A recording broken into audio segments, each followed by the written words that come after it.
వాటికి. కానీ ఇవాళ పోలీస్ అధికారులు చట్టబద్ధంగా ఉండేటువంటి డ్యూటీలో ఉంటారు.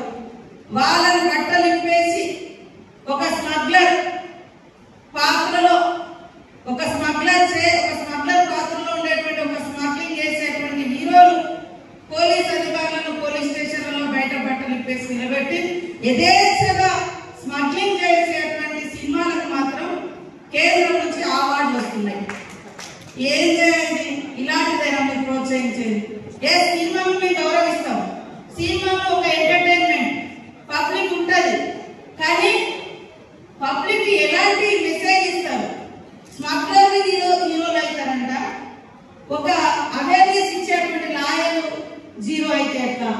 ఒకవేళ అక్కడ స్మగ్లింగ్ జరుగుతున్నప్పుడు దాన్ని కట్టడి చేసేటువంటి పోలీస్ అధికారి జీరో ఎట్లా అవుతాడు? ఇది సమాజం ఆలోచించాలి. కాబట్టి సినిమా యాక్టర్లైనా, సినిమా ప్రొడ్యూసర్స్ అయినా, డైరెక్టర్లు అయినా ఈ సమాజాన్ని ఒక ఉన్నతమైనటువంటి సన్మార్గంలో తీసుకెళ్లేటువంటి లక్షణాలు, ఇతరుల గురించి తప్పించేటువంటి భావాన్ని, ఇతరులకు హెల్ప్ చేసే భావాన్ని, ఇతరుల గౌరవాన్ని కాపాడే విధంగా సినిమా తీస్తే సమాజం ఇంకా సన్మార్గంలో నడుస్తుంది. అదే మరి వేరే ఆలోచనలతో పోతే, నిన్న ఒక అతనట మహారాష్ట్రలో 2 మర్డర్ కేసులు ఉన్నాయి, తప్పించుకొని తిరుగుతున్నాడు చాలా రోజులు. ఎక్కడ దొరికిందంటే మరి ఈ సినిమా పుష్ప 2 సినిమా చూసుకుంటూ దొరికింది.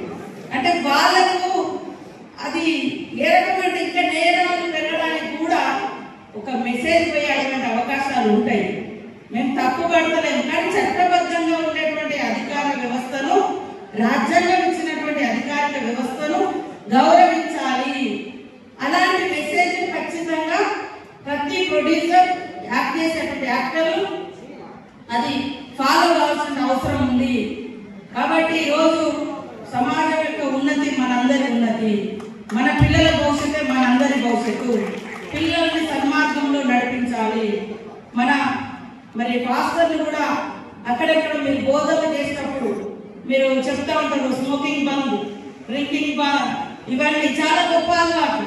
వాస్తవానికి తాగొద్దు, చుట్టూ తాగితే హెల్త్ పాడవుతుంది, వీరు ప్రాణి తాగొద్దు, ఇవన్నీ ఇట్లాంటి లక్షణాలు చెప్తుంటారు.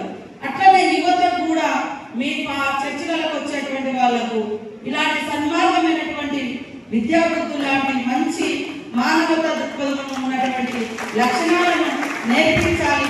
అది చర్చిలలో జరగాలి, అది మసీదులలో జరగాలి, అది గుళ్ళల్లో జరగాలి, గోపురాలలో జరగాలి. ప్రతి చోట జరిగినప్పుడు ఈ సమాజంలో ఎలాంటి డిస్టర్బెన్స్ లేకుండా స్వేచ్ఛగా మన గడ్డ మీద మనం తలెత్తుకొని తిరుగుతాం.